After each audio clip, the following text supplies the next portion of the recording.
Hey there! Welcome back to Reddit Dating, best channel for cheating stories.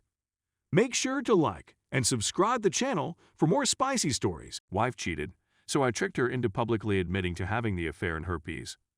I'm the coworker who pushed him to write this, and because your account must be 7 days old in order to post here, I gave him an alt account I created for a joke about a month ago.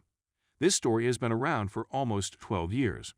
Yesterday, I mentioned it to a coworker who suggested that I post it on Reddit.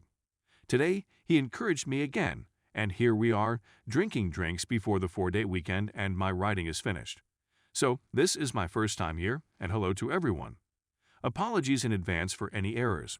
At the end of the article, I provided a when I was in college, I met the woman who I believed to be my soulmate.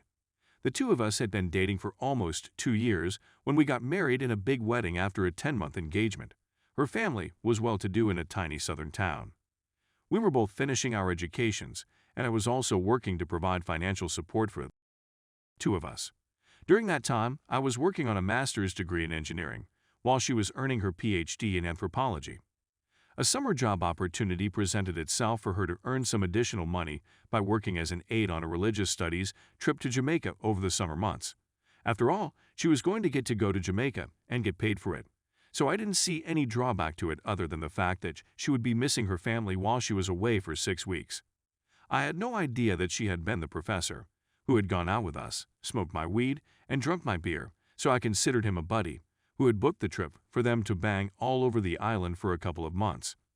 I was completely unaware of this at the time. I went through the weeks while she was away, completely naive and delighted, working additional shifts in order to match the amount she had earned in our account and surprise her. What a jerk, don't you think? One of the students from the tour actually went out of his way to find me and tell me what was going on. Before I started seeking for evidence on my own, I couldn't bring myself to believe him.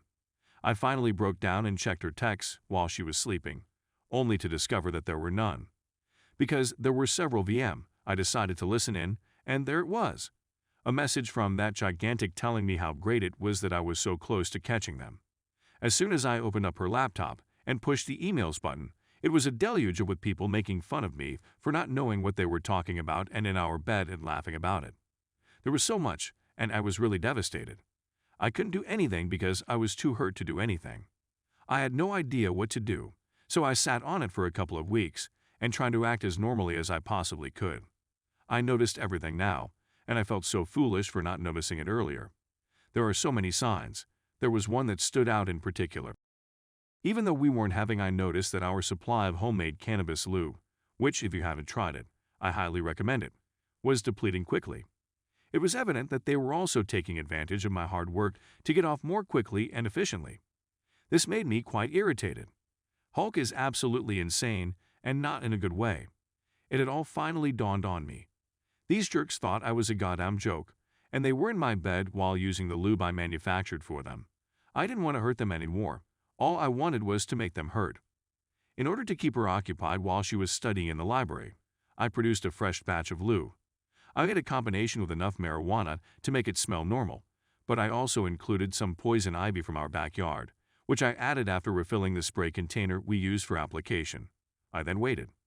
After a few days, I'm working more hours so that I can spend more time outside of the house, and presto, the bait has been taken. During the night, after she has gone to sleep, my plan is put into action. I steal her phone and erase my contact from it, while replacing his phone number in his contact with my phone number in his contact. Going to bed is difficult because it seems like I am 5 years old and Christmas is the following day. When the sun comes up, she's already in the shower. I receive a text message. I'm itchy as a bee, are you okay? Now, Lord, this is my moment. As you can see, I thought my condition had improved, but it appears that I have experienced a flare-up. I'm sorry, but I'm infected with herpes, and I'm guessing you are as well. I heard this squeaky squeal in the shower. I'm covering my mouth because I'm on the verge of losing it. I went on to tell her that it was time to end things now. A new semester was about to start, and I kind of have a little crush on another T/A. I wanted her mad. This is a woman that never got told no growing up and never had to deal with rejection, let alone from a balding dude in his 50s with herpes. When she got out of the shower, it was obvious she had been crying, but I could see the anger in her eyes. I could see how uncomfortable she was squirming at the table drinking coffee and mulling the situation over. Another little nudge is what she needed.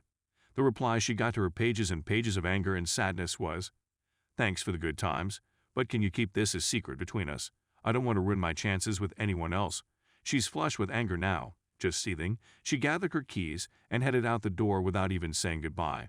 I knew where she was going. I booted up her laptop and set it to reformat, deleting her dissertation and any notes pertaining to it before following her to campus. I parked a few lots over and rushed over to his office, where I find her, screaming at him for giving her herpes. There's lots of people there. Professors, aides, students, other faculty. I'm dying. He is beyond and confused as she is ugly crying in front of her peers. I'm in heaven. I didn't even care that people were going to think I had herpes too. The fallout was apocalyptic in their department. He lost his job due to code of conduct at the university. We got divorced the following year. State law was we had to be separated for 1 full year before being granted a divorce. I got to keep most of the assets, primarily savings and not a ton, but I worked for it. She never finished her doctorate and went on to be a perpetually pregnant housewife that sells Herbalife on Facebook, and he teaches high school now. It took a few years for it all to unfold, but watching it was glorious. Follow the directions for use or it's kind of a waste, and this is totally geared towards the ladies. We're talking big OS. Use polyurethane condoms. It breaks down latex.we. Lube. 1/4 ounce flour or 1 gram CO2 extracted live resin preferred, 4 Oz MCT coconut oil, 216 Oz mason jars, 3 coffee filters. Only if flour is used. 2 drops tea tree oil. It really makes a difference. 30 leaves poison ivy. Small spray bottles, think perfume. Put oils in wax or flour in mason jar and heat in oven for 80 minutes at 240 degrees. Turn oven off and allow it to cool for about an hour. Strain through coffee filters if you used flour into the second mason jar, and then fill the spray bottles. Here's the instructions and description my current amazing wife wrote for a friend wanting to try it. At first, you can feel the warmth building up. Everything feels more intense to the touch. Walking become part of foreplay. The action causes more friction and heat to build up. As your spouse begins touching at your neck and shoulders, the warmth rises up your body, sending chills down your spine. Each touch becomes more euphoric than the last until foreplay is done. From there, enjoy complete euphoria in your partner's embrace. Application: 8-10 total sprays. Use 2-3 on your fingers at a time. Self-application: spray on fingers and massage around the clitoris and labia down toward your opening, working the oil inward towards your G-spot. To help with cramps, spray on tampon, insert, go, without tampon. Hit 5 ml in a syringe, insert, spray and stay with hips, lifted for 1-2 minutes. With spouse, if your spouse, apply the spray to their fingers, gently spreading it over the clitoris, labia, pushing some into your cookie. Think of it like painting. The better the coverage, the better it will feel.